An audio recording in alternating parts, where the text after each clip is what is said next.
Hi, my name is Crystal Whitlow. I started CW Design and I was teaching hand lettering classes in my local area, and I wanted to do a YouTube video of a free hand lettering workshop class available free online for people at home to have the resources that they can do it on their own time. So I've never done anything like this before, so I'm a little nervous, so just kind of bear with me. But I really hope that you'll enjoy this information and that you can learn something from this video. So I'm glad that you're here and I'm excited to get started. So this video is absolutely free. You don't need anything, but to make more out of your experience, I do have some tools and suggestions of tools that you can use to make the most out of this video.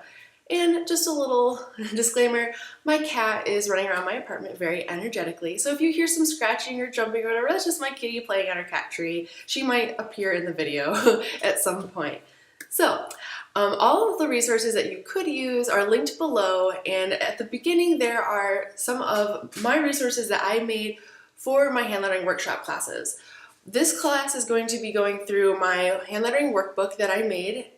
In here I reference a really good book called The Hand Lettering Leader, written by Mary Kate McDevitt. She is one of my favorite hand lettering artists, and I highly recommend you getting out this book either at your library or just go buying it. I put a link below. It has some really cool different styles, and you're able to draw like right in this book to kind of practice some of her techniques. And the back of the book gives you different styles and things to practice on and prompts, and so it's just really an inspirational book to have. And so I will be referring to this book throughout the course, and so I just highly suggest it. It's really inspiring. Another thing, if you go onto my Etsy page, you can also find your copy of this book. You can print it out yourself, as well as my hand lettering practice sheets. So here I have practices for different strokes and also the alphabet, which is helpful, and my 15 different hand lettering styles. Here I use the word hello, but I write it in different ways so that you can see all the different variations that you can do hand lettering with. I think this is pretty helpful. It's going to be for sale on my Etsy page. It's not going to be very expensive because I want this to be affordable and fun for you most of all. So definitely go check those out. As far as tools that are writing utensils, if you're starting out, I highly suggest using this Tombow soft tip brush pen. It's kind of really cool because it's all like written in like Chinese or Japanese, I'm not sure which, sorry. And it has a really small tip on it, so when you're starting out, you're very shaky, and so having a small tip helps you to have more control as you are practicing. But once you get a little bit more further along, you can get these Tombow brush pens. They have a lot longer tip on them, so when you're starting out, it's like, oops, I just dropped them. They have a longer tip. It doesn't look that long, but it is, and so it can be like you're a little shaky when you're starting out with them. But these are also water soluble, so it means you can blend them, and there are lots of awesome other videos that you can watch on the learning techniques of how to use these to their most efficiency. So definitely check out those tools, and other than just scrap paper, that's really all you need for hand lettering. And I will talk more about tools later in the course. So, like I said before, you don't need those things, but if you want to make the most of this video, I definitely recommend to go check out at least the book and the hand lettering sheets to make the most of this video. So, without further ado, I'm just going to get started. I'm going to go through my book. I have it on my screen, and so you're welcome to follow along either on the screen or in your own book. So, here we go. Alright, so this is just a little intro about me. You can read that later. So I want to first start off with what is lettering. A lot of times people confuse like typography with calligraphy and hand lettering, and they are very different. Though the margins of where they're different, or like the borders, are a little fuzzy. So typography refers to laying out type. Like back when the printing press was like the hot thing, you would have to lay out each letter and you'd use the type that's already made. And today, when you are selecting a font, you are using typography. Now, calligraphy is like more of the practice of the of how you make the line. Sorry, the exclusion. I can't say that word, but it's more about like how you do it, like the beauty and the organicness of the flow of the pen. And so, therefore, calligraphy is written. But Hand lettering, you kind of have a more customizable and hand-drawn feel because it's more exactly that, it's drawn. It's not like just laying out type, and you can add more illustrations to it, and there's not as many rules as there is with typography. It can be a little bit more playful and bouncy, and you can kind of make up your own rules. So that is the difference. So hopefully that makes sense. And if you guys ever have any questions, please just leave comments below and I will do my best to answer those for you. So moving on to the second page, we're going to talk about line height. Now, if you're looking at these lines, it might seem kind of silly because you probably saw these back in like second grade when you were first learning how to write, and you might be thinking, Crystal, like, why are you showing me these lines? Like, I know how to write. Well, understanding these different lines can really help with your hand lettering and how you form your letters. So starting at the very top line, that is called the ascender line. That's where all your capital letters are going to reach the top. So yeah, any capital letter is going to reach that line. The line underneath that is the T height. And the T height line is where all your lowercase tall letters are going to reach. So letters like T's, L's, H's, they're going to come to that height. So that difference kind of establishes the hierarchy of the letters to make the capital letter like more capital. So then that dotted line in the middle is the body line, but the space in between the body line and that solid line that does not have an arrow pointing to it is the X height. The X height is really important because the height of the X, which is obviously called the X height just because that's the height of an X, as well as like an A and an O and like lots of other letters, but it was just called the X height for some reason. That height kind of gives the font its personality. Like if the X height is really long, it's going to make the font look really like tall, maybe flimsy, or just kind of a little bit more character, or if it's short, it's going to look a little bit more serious. And that might sound silly, but the more you understand typography and letters and calligraphy, you realize that with words and that type and different fonts, they all have personalities. And as you learn, you'll just realize that different type has different personalities. And it sounds kind of nerdy, but it'll make sense as you continue. And I think that's the best advice I could give anyone who's going to art school, or maybe they're in art school but they're not in graphic design, so they might not get a typography class. Just understand that type has personalities, and so you want to match your type with the project that you're working on. And for example, if you're making like a birthday card, you don't want to have a font that's like super blocky and just says happy birthday. Like you're going to want a font that's all flimsy and like happy birthday. And if you don't know what I'm talking about, that sounds absolutely insane, just go down the card aisle at any like Walmart or CVS or Walgreens and look at the cards. Like if it's sorrowful, it's going to have something kind of scripted and kind of flowing with like the emotions that someone would feel like kind of weighted down. Or if someone's like, if it's happy, like a birthday or like a graduation, the letters are going to be more sporadic and like really loud. So it's just kind of finding that emotion that you want. All right, so moving on, we're gonna talk about line weights. Now, whether you know it or not, line weights, you're already familiar with them. If you've ever seen like regular, bold, or italic, like those are the basics of line weight. There are tons of line weights. Some fonts have like 52 different options. It's crazy. But with different line weights is also just those different personalities that you want to have, or maybe like the space that you're using. And the line weight is like the thickness or how wide or how skinny like that word, that letter is. So here as my examples that I have on my page, like there's regular, like condensed where it's squished, and like extended when it's fatter. And then there's like light where the line itself is lighter. Then there's bold where obviously you know is thicker, and then there's regular. So these are like the minimum examples, but there's so many more. Like there's ultra thin, ultra thin, thin, light, medium, semi-bold, bold, extra bold, expanded, expanded bold, expanded, like yada yada yada.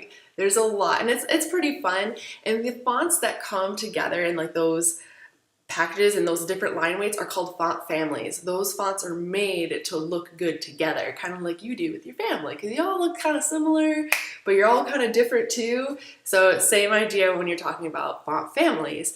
And also on my website, I have a blog post of different font families that are pretty sure they're free examples. If not, they're free, then they don't cost very much.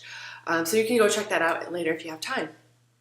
All right, so if you want to be cool and you're talking about type, a really good thing to know is leading and kerning. We're here at the bottom of this page on page 5. I use these 2 examples I found on Pinterest. I think that it's a really good way to explain the difference. And I myself, even though I'm a graphic designer, I sometimes get these confused. So if you get them confused, it's no big deal. Just kind of move on. So leading is the space between the lines, so leading and lines. So if you're like reading a book and like the book is like, it looks really dense and it just looks like you really just don't want to read it. It might be because the leading is too tight and making the lines really squished together, making more words fit on a page, and it just kind of has that overwhelming look. But if something has a good amount of leading, it's kind of more comfortable to read. If you ever see like a book that's like a 7th grade reading level, it has a lot of leading, so there's not a lot of words on the page and it's not overwhelming. And you're also probably already familiar with leading if you don't already know it, because if you've ever had to write an essay, which I imagine you have, you probably had to hand it in with it being double-spaced. And double-spaced is, the leading is just twice as much. They just don't call it double your leading, they just call it double space. Or, yeah, double space. Not like double spaces between each word. That would be a lot of work. Well, that'd be just annoying. Okay, anyway. So moving on, kerning is the space between each individual letter. And I absolutely love this picture at the bottom where it says, I couldn't kern less, with all the words like squished together. That is just funny to me. There's also this really cool website, which I'll try to remember, leave a link at the bottom, where you can like practice like doing kerning online. For me, I work in Adobe Illustrator for work, and also InDesign applies to this as well. But you're always adjusting the kerning for letters because as default, the default kerning usually does not work well. You're probably not aware of that if you've never done anything with typography before, but now that I've pointed it out, I'm going to give you like a little homework assignment to just kind of look at everyday things. It might be like the newspaper or like billboard signs or articles that you see online, like how words might be or letters will be too tight or like maybe way too far apart, and it just kind of looks awkward. That's because someone didn't correct their kerning. So just fun nerdy terms for this stuff. Here, this lettering has a lot of terminology, as you can see on this page. It has a ton, and it's also really fun. By no means do you need to memorize any of this. It's just fun stuff to know, and it also would be really good to know if you're talking to someone and you don't have to say like, oh, what's that thingy that connects like the T to the H? Well, you can be like, oh, like I like your ligature instead. So definitely review this page. It has lots of fun things at the bottom. I just put like a word bank if you would like to match them up so you can kind of try to identify them more.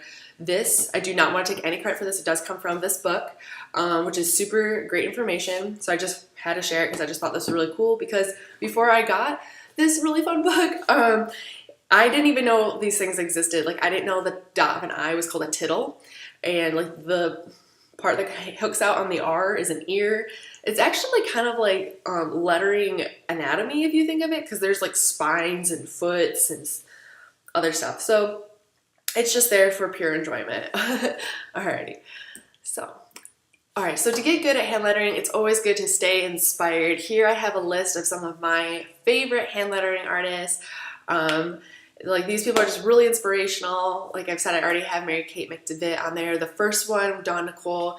If you're watching this video, you've probably already come to Dawn Nicole. She is just really cool. I've learned a lot of hand lettering stuff from her, and I'm personal shout out, thank you for posting so much content to help people learn to get better hand lettering. So definitely give these people a check out and like follow them on Instagram because they're pretty cool.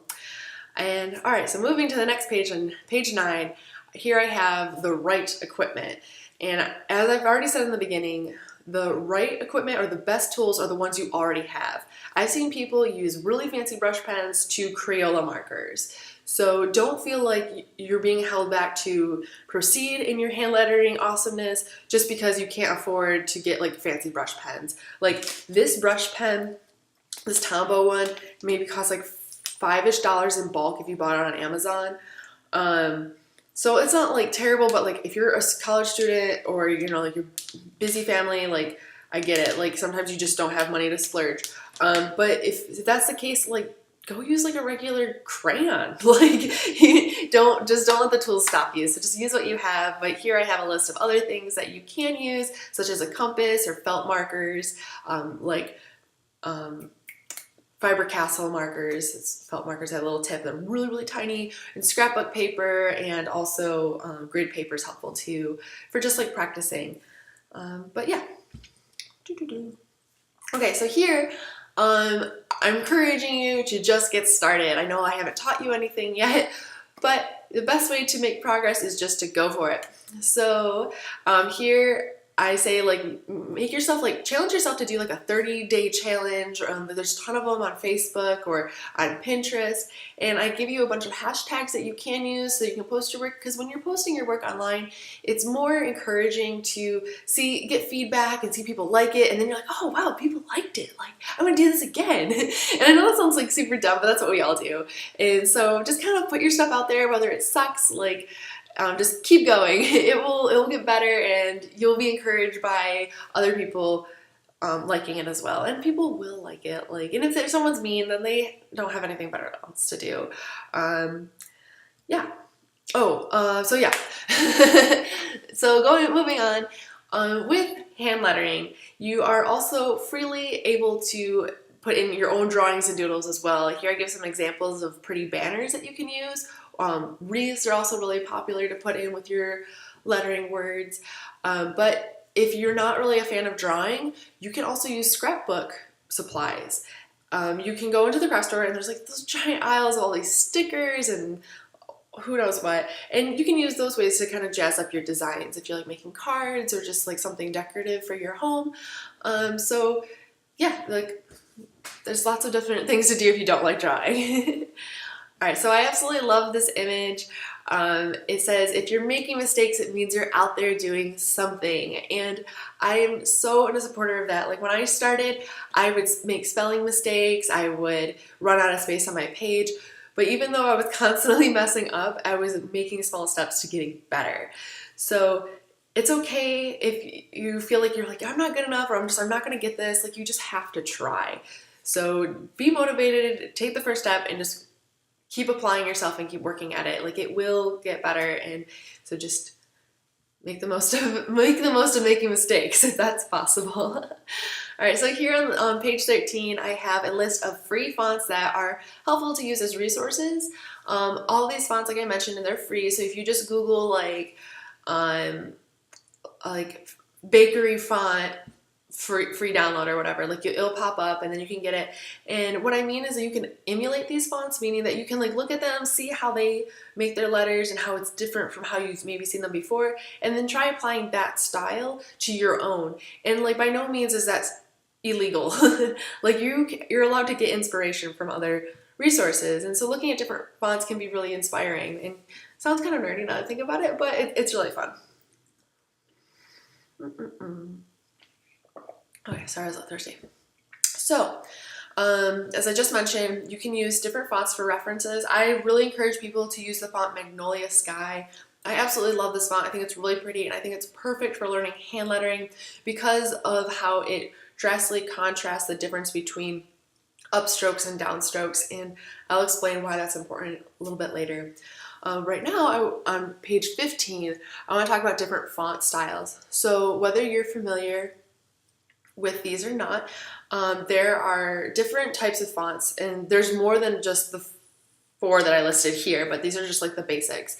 There's serif, sans serif, slab, and scripts. Now serifs, that's like when letters have like those, like a T, when you use a T as an example, like kind of comes out, but then it has like these little notches on the end of it. Those fonts that have those little like notches are called serifs. They kind of look a little bit more professional. If you had to write an essay and you wrote it in Times New Roman, like, those have those little notches on it. A sans serif is a font that doesn't have those little notches, and in French, like, sans means without, so it's like without the serif. And here I give examples of both of those. So serif fonts would be like Garamond, Didot, Begoni, Times New Roman, as I've already mentioned. And serif fonts is Helvetica, Futura, and Babus New. Then moving on to slab serifs. These are like they have those little notches, but they're very blocky. And I work for Champion, and we use slab serifs on like pretty much everything we do because it has that university look to it, that very classic collegiate look. But the fonts I list here are not any of them that we use, but there's just some examples of it. And then scripts are fonts that kind of look like they could have been more calligraphy, a little bit more handwritten. I like to put more, like another category of just brush fonts, because there's a difference between like Zafino and like Magnolia Sky, but also like Masters of Break and other fonts that just kind of have that more loose looking feel. So this is just like a tiny amount of how many fonts are actually, or divisions of font there actually are. So now you might feel overwhelmed with all these different fonts and you're like, whoa, like what do I do with all these different fonts? Well, when you match them up in different ways, you can get like a really cool contrast that really complements your design or the verbiage that you're trying to say. These two images, both on page 16 and 17, I found on Pinterest. I do list the sources for the images that I use, so I do not want to take any credit for images that are not mine. But definitely read through these. I guess I'll just read them because I think they're like really, really important for learning to match up fonts. So pair a cute, fun font with all bold caps, and mix a bold type with a swirly font, and match a sweet script with a sleek type, bold serif with an elegant typeface, compare condensed type with a brush font. And so as you're just looking at that, the main theme is opposites attract. So moving on to the next picture, it says, if you're using a serif font, combine a sans serif font that does the trick. Using a sans serif font, combine it with a serif font, so like vice versa. Combining two similar fonts is never a good idea, and because sometimes when things are just too similar, it clashes. Kind of like if you want to wear like a deep red dress and then a really bright pink vest or something, or a bright pink scarf, like just like that red and pink can sometimes just not work next to each other. You might disagree, and you can definitely show me an example where it does work, and that's totally fine. I'm sure somewhere someone matched red and pink and it looks great. But with fonts, sometimes it just looks a little bit too clashy. So that moves us to the next one. It says contrast is essential. So change up the size of your fonts as well. Stick to 2 fonts, 3 if you must, but use it very sparingly. If you have too many fonts, more than 3 in a design, it's just gonna look too chaotic. Our human eyes like things to be very simple. It's kind of like, it's not just only our new modern style of having everything simplistic, but it's just easier for us to take in the information when there's not too much going on. So limit yourself to 3 fonts if you have to, and that challenge is kind of really nice. To kind of give you some type of restriction, so you're not just using like 50 fonts in like a 1-page ad or something like that. So moving forward, it says don't mix moods.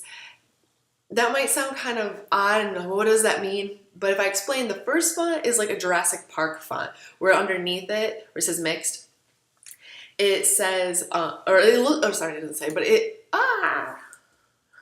sorry, okay, I clicked.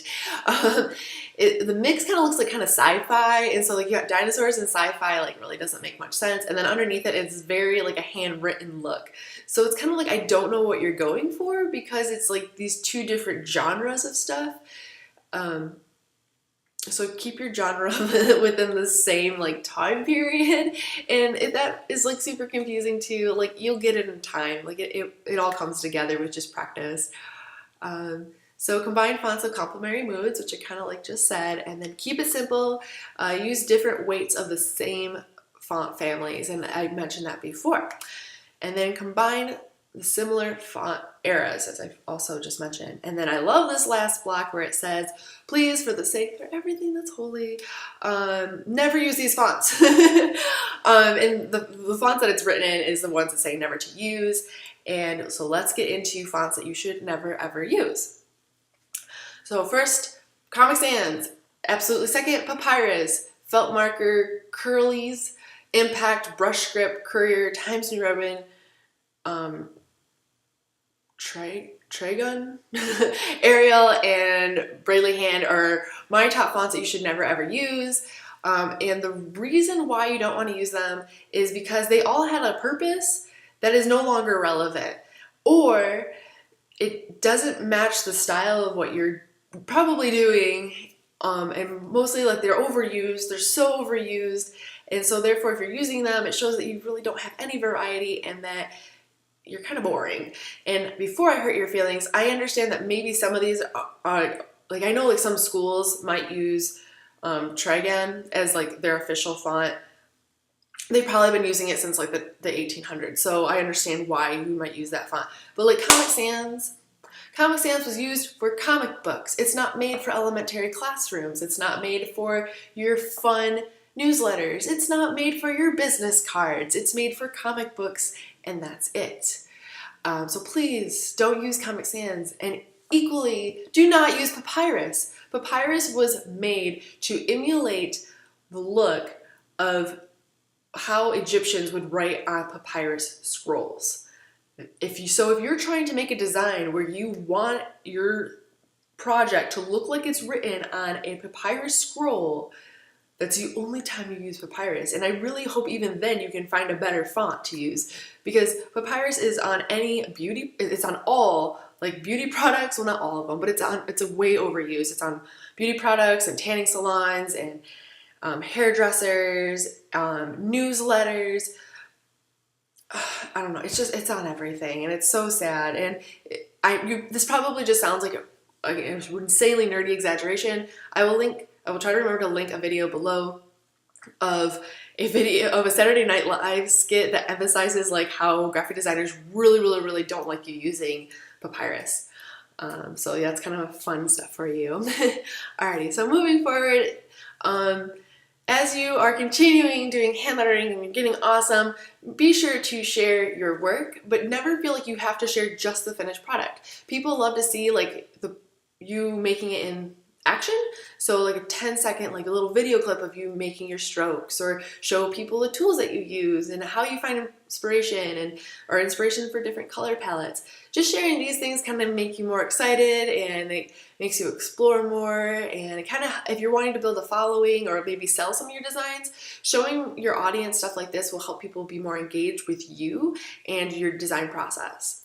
And just keep in mind that when you're hand lettering, it doesn't just have to be for like wall art. You can do stuff for like notes for family and friends. I know the holidays will be coming up soon, and so you can like hand letter gift tags. That's always a really nice personal touch. You can design things like that, just bookmarks and wall art, calendars, t-shirts and mugs and envelopes. And I will eventually create a video of how you can sell your designs. I do have a blog post on how you can vectorize your artwork, but I'll get to that also later. Okay, so congratulations, you just made it through part 1 of my hand lettering course. That was all the terminology and the backstory of like basically type and the fundamentals of hand lettering. So now we're gonna get into like how to actually do it. I did make a series of other hand lettering videos where I demo writing these. I definitely encourage you to go check these out. The way I have this set up right now, it's a little hard for me to do it. I don't have an iPad Pro yet, so I can't just like do it and it shows up right up on the screen. So I'm definitely going to link to the videos that I've already made, but I'm going to explain a little bit more in detail what I'm doing here. So rule number 1 when you are hand lettering is to put more pressure on the way down and less pressure on the way up. And so now would be a really good time to pull out that worksheet with the different brush strokes on it. See if I pull it up right here. Okay, so you want to have this worksheet right now. And so with this, so before you even start doing anything on the pages that are right here that I have on the screen right now, pull out this page and take your marker, and you're just gonna want to start at the bottom, and you're gonna practice going up, and you're gonna do nice light strokes going up the page. And remember, as you are going up the page, it's not a flick. You're never flicking your hand and just hoping for the best. You're intentionally moving your arm up the page with nice and slow control movement. And so continue doing that across the page and go slow. It's very, very important. It's like the second rule of hand lettering.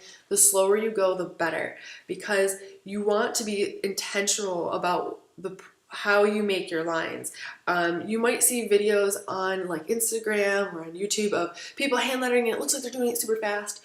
Well, like 99.9% of the time they speed up the video because they don't want people to get bored, but it's really slow and intentional. So don't rush yourself and just kind of practice like starting at the bottom and slowly lifting up. And obviously I'm not doing yet something hard, so I can't do it right here.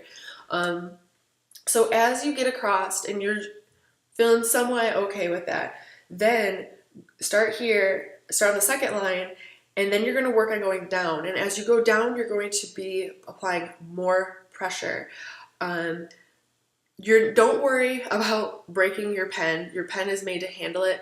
I hope that you're starting with something like this Tombow brush pen, because it does have a small tip. It's easier to have control of it. But with these pens, like I was pushing down way too hard because I was trying to get my lines like really, really thick. And if your line doesn't get as thick as mine, it's okay. But what's mainly important is that you're just applying more pressure on the way down.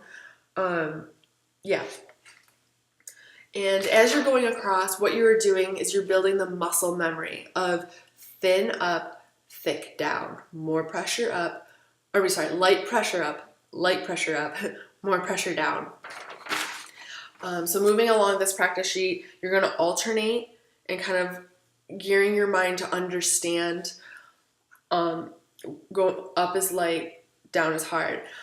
And if you're starting off with this, it is like really tricky for your mind to like think about it, because never before have you really thought about the pressure that you use when you're writing. Like some people naturally have a hard pressure handwriting. Like for me, when I write, I generally write down pretty hard. But like I think my husband is a lot lighter, so I think that might apply why his handwriting is a lot nicer than mine.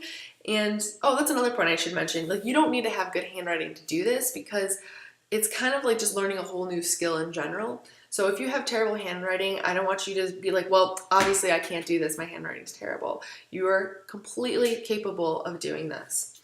So keep going, and I'm just going to keep talking as you are practicing. So when you come to the O's, it is tricky you're going to start at the top, and then you're going to go hard pressure down, and then as you get near the bottom, you're going to lighten your pressure and then bring it back up again.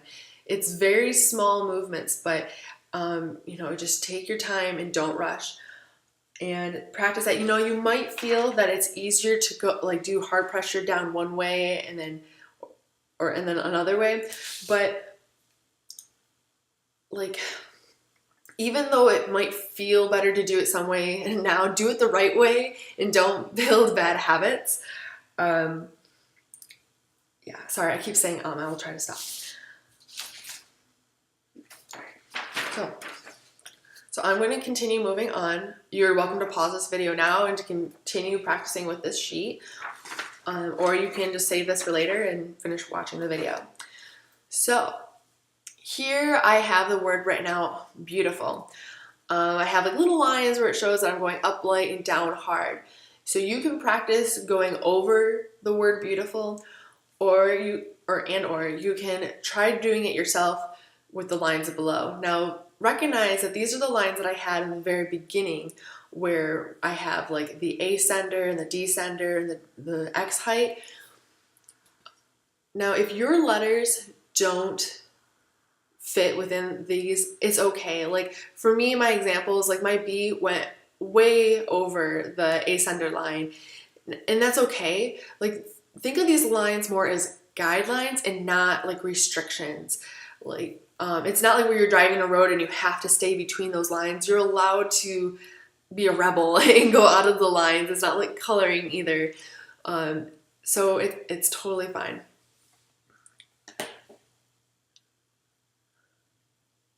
Oh, it's also really important is be sure to pick up your pen for each stroke, basically. So if I was to do this B, I would do the stem first, so I would go up and then So go up for that little rounded part and then down into the B.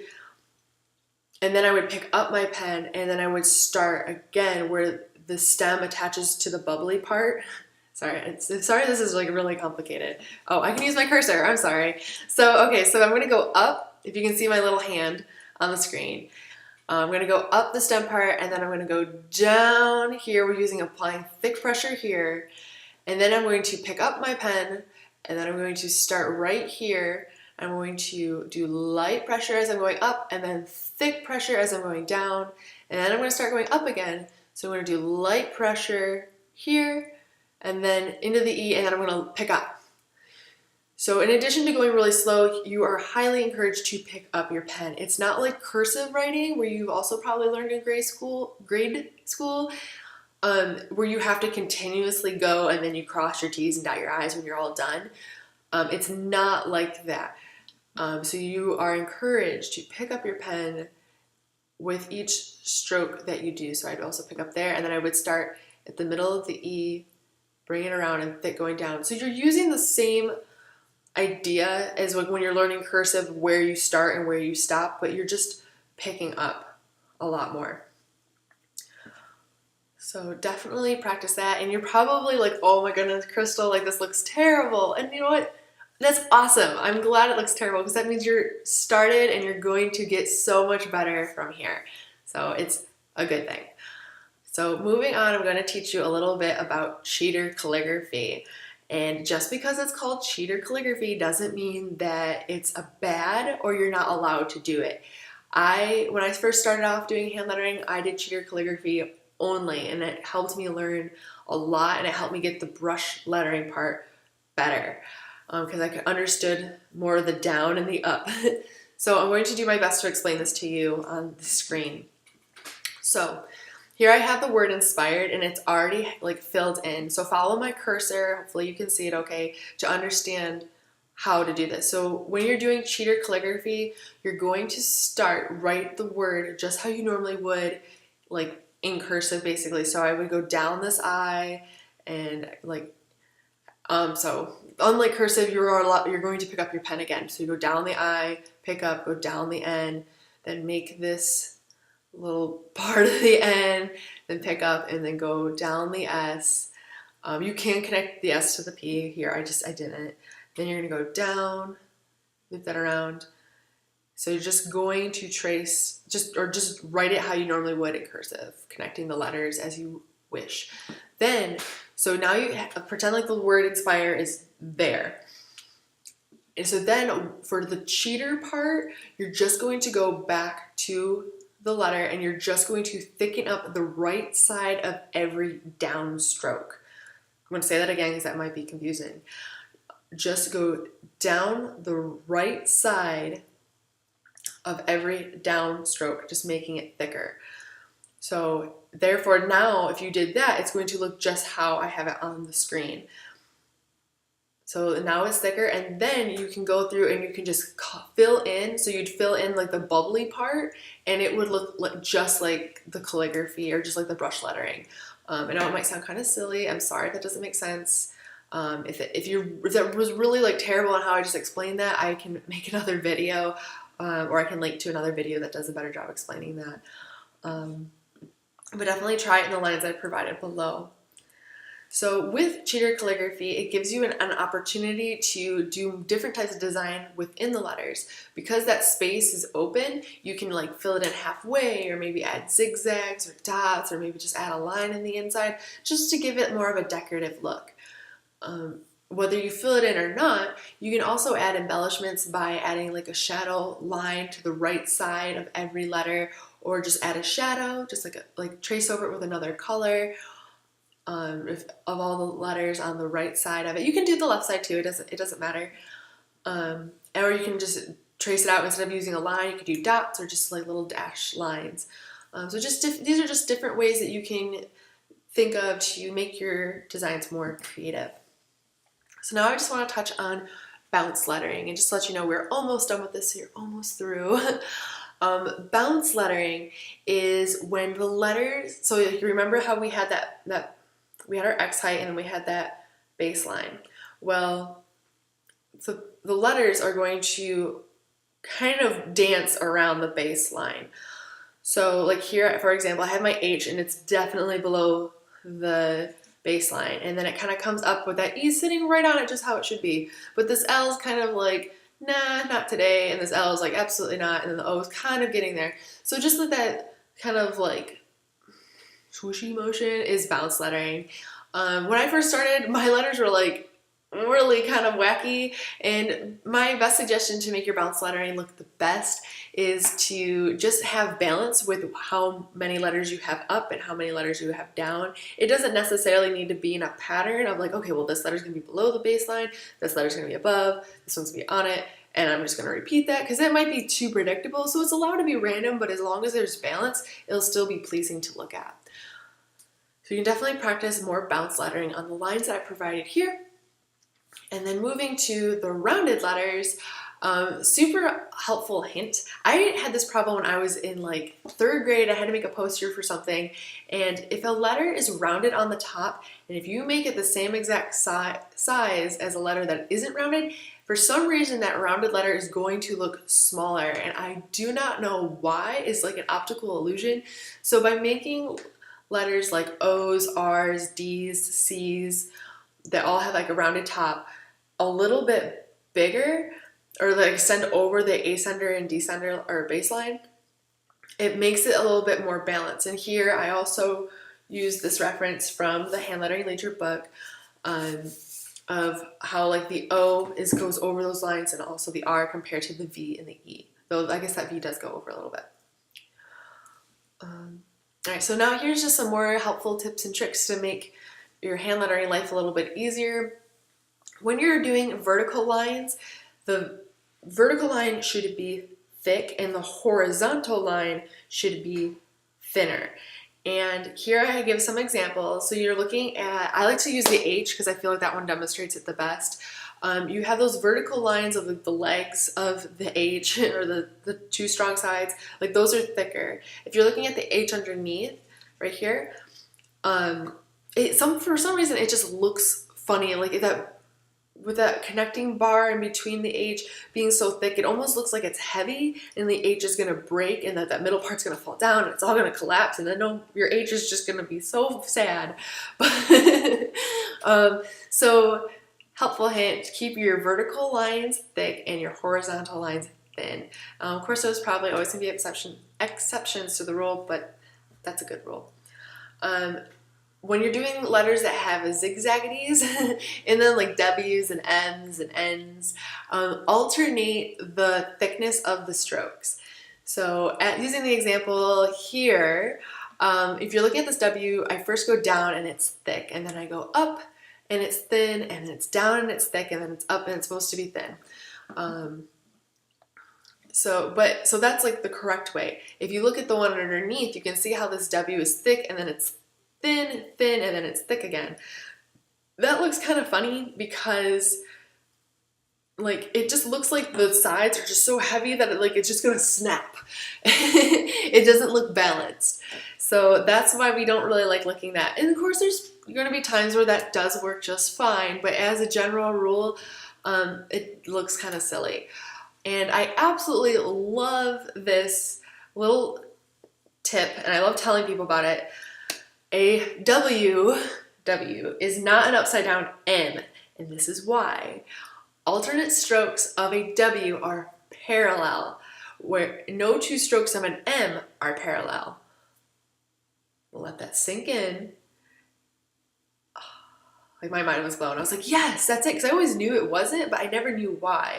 And it just has to do with the parallelness of the strokes. So fun, nerdy stuff. All right, so other tips that I want to leave you with is when you're hand lettering, it is totally acceptable to sketch out your work first. I never hand letter anything like just straight with the pen unless I'm really in a hurry or I really don't care what I'm working on. Or I shouldn't say really don't care, but I'm not as particular. So you're definitely like, just take a pencil and just sketch it out. Make sure you know that it's all gonna fit where you want it to. You have it spelled right and it looks happy. And then you can go over it with like a brush pen to kind of finalize the look or make it a little bit more permanent. Yeah. And also be sure to practice the alphabet often. When you practice the alphabet, in which I hope that you can go onto my Etsy page and get some hand lettering practice sheets, this will help you build muscle memory and how to make the letters. And I know that sounds a little bit silly, but once you kind of have a font memorized and like how to do it, it's kind of like your go-to, and then you can just make it, and it's a little bit more fun because you're not just like, well, how do I do this? So practice the alphabet often, and also be sure to start simple. It might be tempting to like make this giant long quote and it's going to be super epic. Like start with like one words, like phrases like blessed or thankful or inspire or happy or girl boss. Like start with little words like that and kind of get used to it, because if you start with something like a really long quote, you might get through it and then not like it, and then you might kind of lose hope and then not want to do it anymore. I certainly hope not, but don't just like overexert yourself when you're just learning. And be sure to give yourself enough space within the margins. For me, I always run out of room on my paper, and it makes me so frustrated because I'll be spelling this word and all of a sudden I'm like, boop, there's no more page left, and it's like, okay, so what I'll have to do is I'll write it like the rest underneath, and I'll scan it in, and I'll take it into Adobe Illustrator and kind of piece it together. Never looks super cool, and then I can't hang up the original that way. So be sure to give yourself enough space. Be sure to have fun in lettering inside of different shapes. With holidays, you can like letter within like a Christmas tree or hearts, stars, or mountains to kind of give it more of a playful look.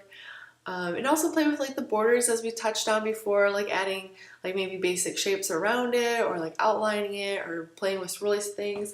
I kind of just like here, this is like what I'm referring to. You can see how she adds like all these like wingding stuff. It kind of just adds more of a creative funness to your designs. And they don't have to be super obnoxious either. Like here's a page where here she has a lot of different stuff floating around it, but it's fun, like, and it's still digestible on your eyes to take in like what's happening in that image.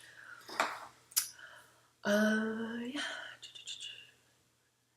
Oh, and then be sure to like practice with different fonts as well, because maybe you don't like the way like an S looks in one font, but you like it in another.